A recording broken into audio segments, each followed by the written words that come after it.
Ang kabayan, pag naglinis kayo ng grout, mas maganda yung tulad niya na tuyo lang at saka maganda yung pagkaano din. Tingnan mo.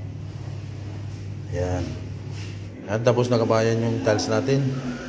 Tingnan nyo, nakasintro siya sa pintuan.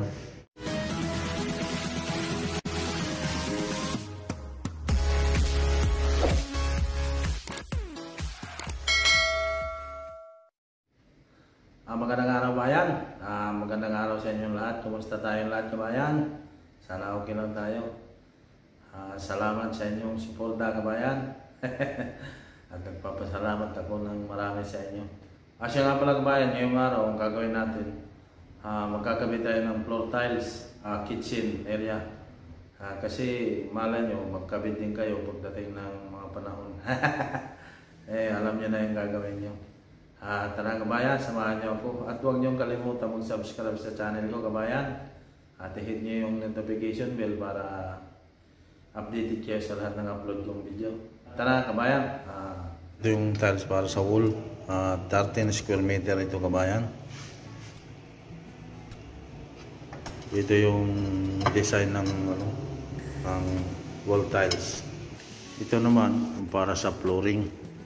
Ito yung itsura ng tiles na kabayan. Yan.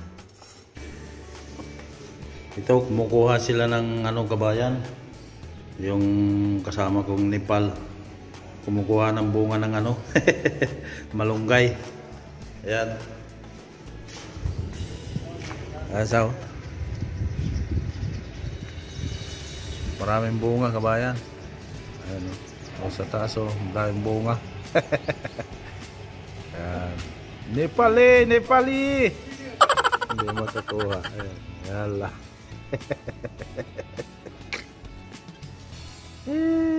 Nepali!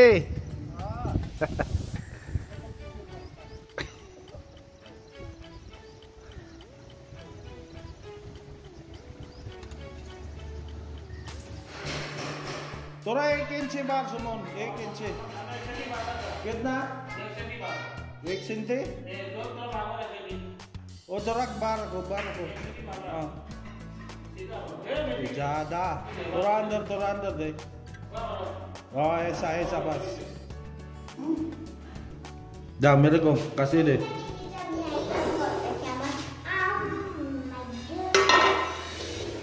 Oke.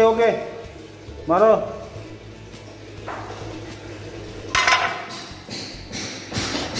Ayos bayan, nasa eskwalan tayo. Yan na kabayan, nakapaglagay na tayo ng tali. Yan so, eskwalado na yan kabayan. Magmula doon sa sentro ng pinto, dito. Yung layout natin. Dito dahil maliliit yung tile. Dito, wag na tayo magsiroho. Doon na lang natin lalagay, 30 by 30. Ito muna unahin natin yung pahaba na to para makuha yung eskwala ng tiles. Saka yung dito. Sige kabayan, gawin natin. Ito pala kabayan, dahil mayroon na siyang flooring. Ito yung gagamitin natin kabayan. Pulibit. Tiles adhesive. For indoor ito kabayan, indoor. Mayroon doon itong pang outdoor. Mayroong pang indoor. CM9 yung niya. Ito na, lagay ko na yung tali dito kabayan. Ayan siya. Medyo malaki yung awang doon kasi ito, tulad ito. Lalagyan na lang ng doon, ng white cement na lang yan. Kasi hindi makukuha yung eskwala doon pag dinikit natin dito. Hindi makukuha yung eskwala. Ito na pala yung pamalo. Yan, gamit pag tiles. Ito na yung rodela na may ngipin. Ito na siya kabayan, gagamitin na natin.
Yan na kabayan, nakuha natin yung eskwala. Ayan na siya. Diretso ang doon.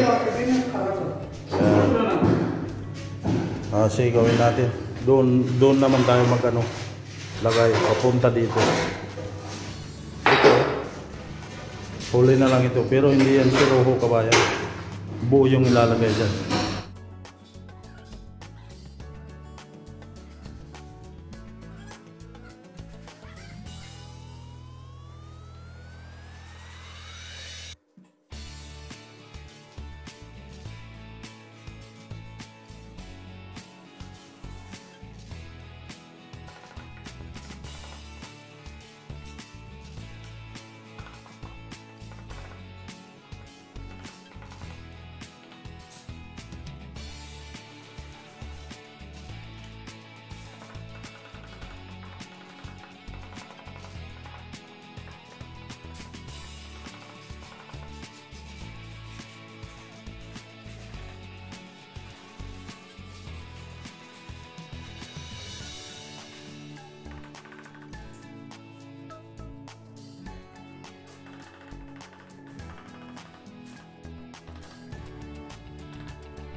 Tambayan, ayos na.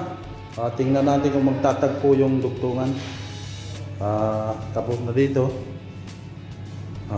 Doon na rin.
Ayos na ba yan? Yung siruho na lang yan sa gilid. Tapos dito isang piraso to diretso. Ayan. Ayan, dito na lang sa may pinto. Okay na doon sa loob. Ang diretso sa dito kabayan, no? Tingnan mo. Ayan. Sige, gawin lang namin. Ayan na kabayan, kinakabit na yung sa gilid. Ayan, ito isang piraso. Tapos dito ano na rin yung mga siruho, nakating na rin. Diyan na lang maliliit. Itong mga ito kabayan dapat tanggalin para pumasok yung grout sa loob. Yan. Yan.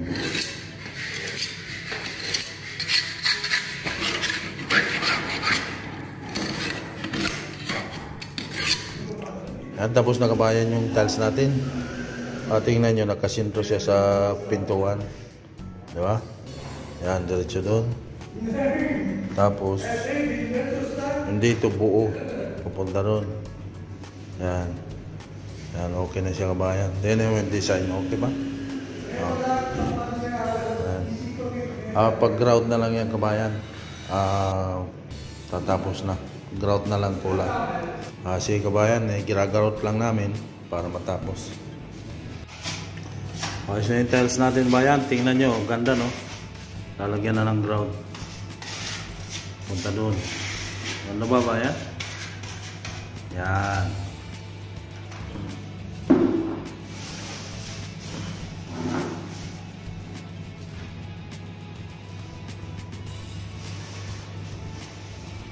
Ganon lang yung pag-tiles. Diretso ang ganda. Ito maganda na. May grout na siya. Ang kabayan, pag naglinis kayo ng grout, mas maganda yung tulad niya na tuyo lang. Pag yung pinanglinis mo na basa, pangit, nagkakalat. Yung ganyan basahan na tuyo, maganda, natatanggal siya. Maganda yung pagkaano, tingnan niya. Ayos na yung tiles natin ba yan? Maganda siya. Okay kabayan. Ganon lang yung gawa.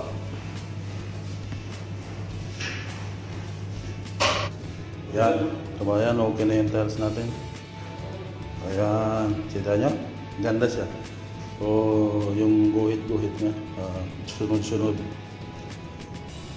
Yung na yan, hindi ko alam kung lalagyan ng baseboard o pipinturahan na lang. Basta okay na yung tiles natin.